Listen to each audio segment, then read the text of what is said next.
तो अक्षय, बहुत अच्छा लग रहा है आज आंखों देखी पर आए हो आप हमारा खूनी मंडे का पॉडकास्ट। इतने सारे हमने आपकी कहानी किस्से सुने हैं अलग अलग पॉडकास्ट में, आपके यूट्यूब चैनल में। जब हमारी बात हुई आपसे तो हमें पता चला 2016 में शुरू किया था आपने, हमसे भी हम्म। पहले, खूनी मंडे से भी पहले। लेकिन फिर क्यों किया यूट्यूब चैनल 2016 में? क्या हुआ था ऐसा? भाई बहुत एक बड़ी जर्नी थी। 2016 में हमने भाई स्टार्ट किया था ये सोच के कि कुछ एडवेंचर करते हैं। दोस्त थे, 12th पास आउट होकर निकले थे, कॉलेज कर रहे थे, और कोई ओपन लर्निंग से कर रहा था, कोई रेगुलर कर रहा था।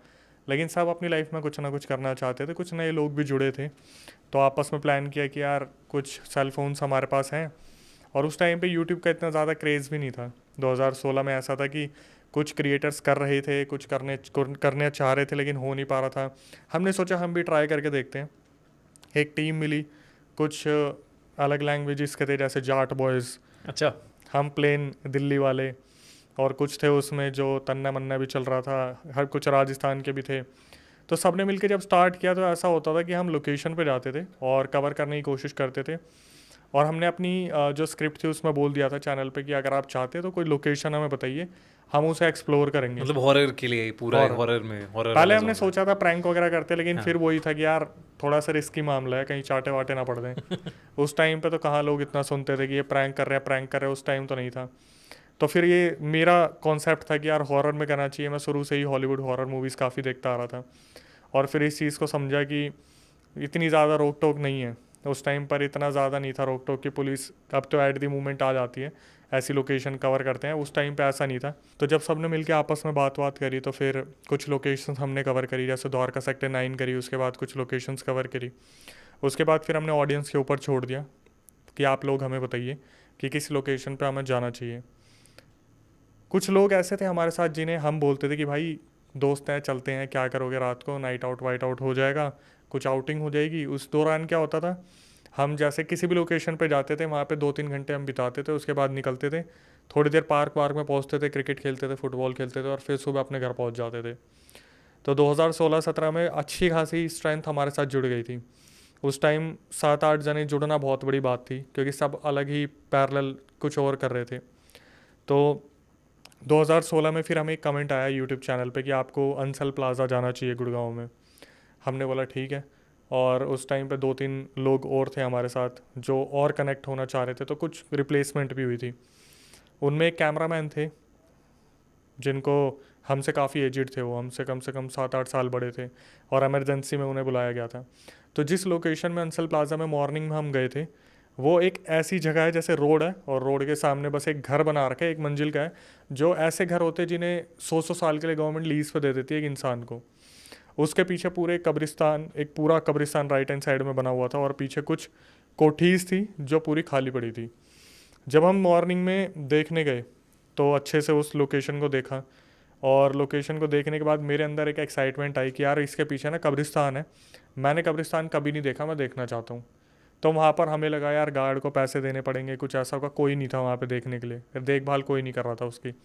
हम अंदर घुस गए, और हमने पहली बार कब्रिस्तान देखा था कि कैसा होता है। शमशान तो बहुत देखा था, कब्रिस्तान पहली बार देखा।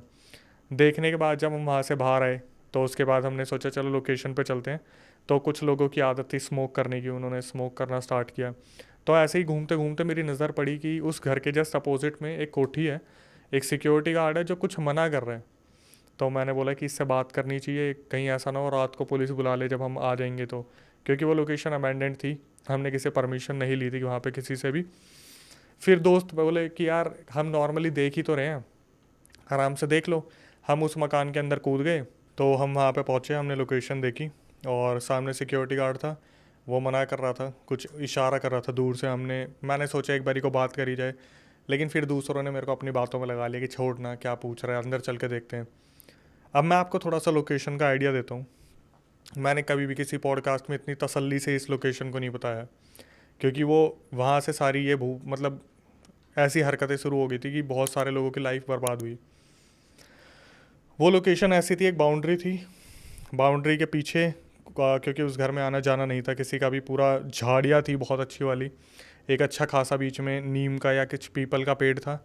और जब आप बाउंड्री कूद के अंदर जाते हो तो वो एक अंडर कंस्ट्रक्टेड हाउस है, जिसका पूरा नीचे वाला पार्ट खाली पड़ा हुआ है, ऊपर जब आप जाते हो तो वहाँ पर एक कमरा बना रखा है जिसके लेफ्ट हैंड साइड में भी एक खिड़की है और राइट हैंड साइड में भी एक खिड़की थी। जीने से ऊपर चढ़ के आते थे और फिर राइट हैंड साइड में पूरा कब्रिस्तान दिखता था। हमने अच्छे से देख लिया, पूरी लोकेशन को एक्सप्लोर कर लिया और मुझे पता था मुझे आके क्या क्या करना है। अब उस टाइम पे हमें पता था कि हमें खुद को भी इस चीज़ को रियलाइज़ था कि पैरानॉर्मल जैसा कुछ नहीं होता, तो हमें थोड़ा बहुत स्क्रिप्टेड करना पड़ेगा। हम कुछ इधर से ऐसा कर देंगे, इधर से ऐसा कर देंगे।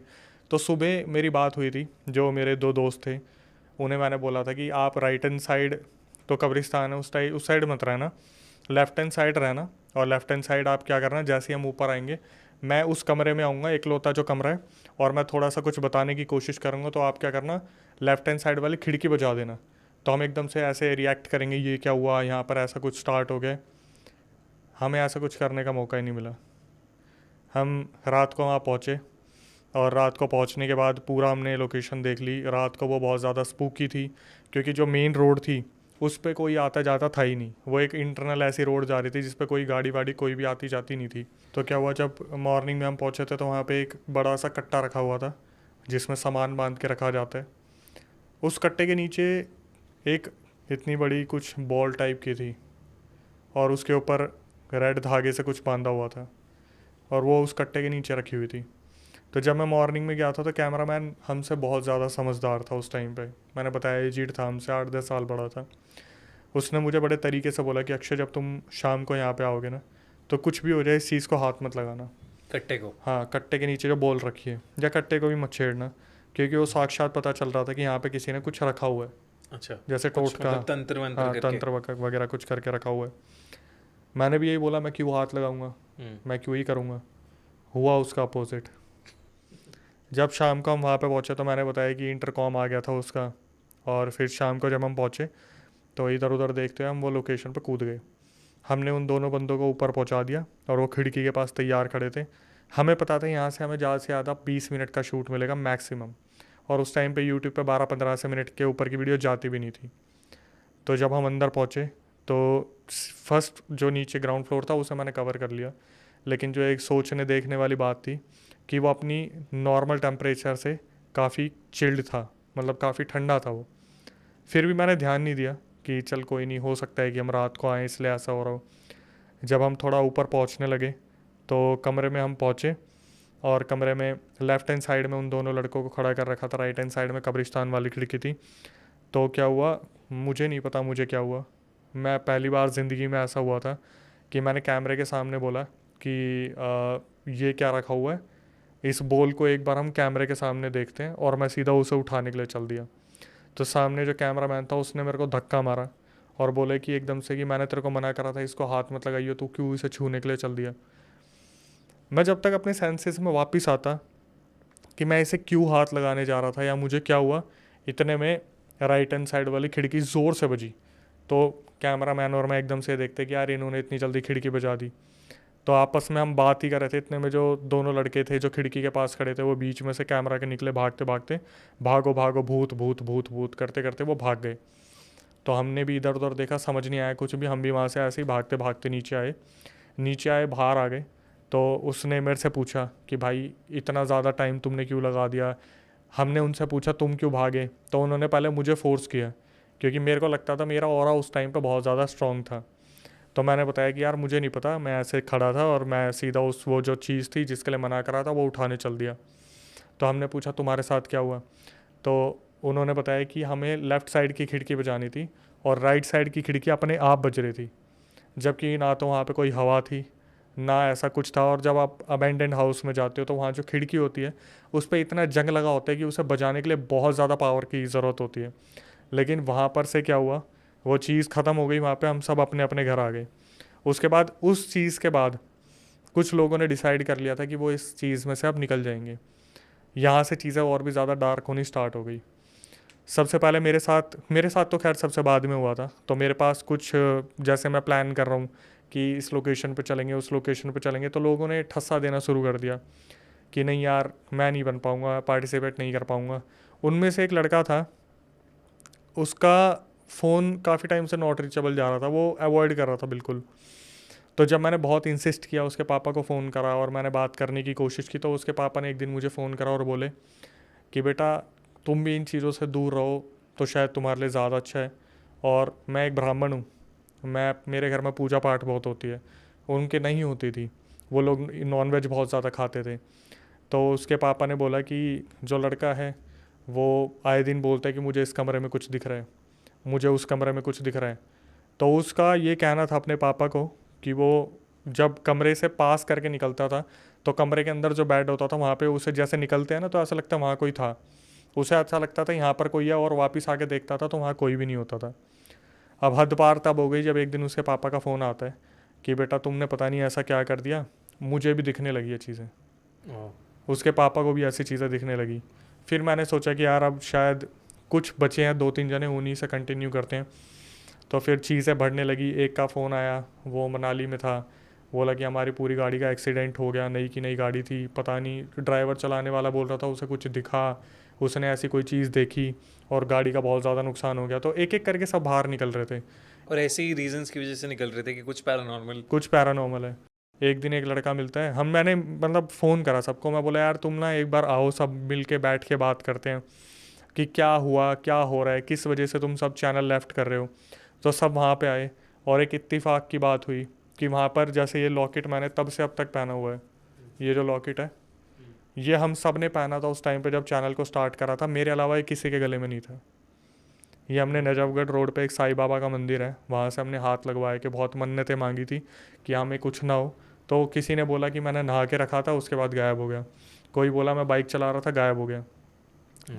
और एट दी एंड फिर मेरे साथ ये झटका हो गया। क्या हुआ, सिर्फ हम 3 जने बचे थे, कैमरामैन, मैं और एक मेरा को एंकर था। तो मैं अपने कमरे में था और ये क्लिप मैंने अपने चैनल पे भी डाली हुई है, जब मैंने सबसे पहले कम बैक किया था कि मेरे साथ क्या हुआ, किस लिए मैंने 2016-17 में इस चैनल को बंद किया था। हुआ क्या, 2017 की शायद बात है, और मेरे पूरे घर में मैं और मेरे पापा थे। मेरे पापा काफ़ी आगे बैठे हुए थे घर में, और मैं उस टाइम पर लैपटॉप था हमारे पास, मैं हॉलीवुड मूवीज़ देखा करता था। एक फ़ोन था ऐसे ही, बहुत अच्छी क्वालिटी का नहीं था।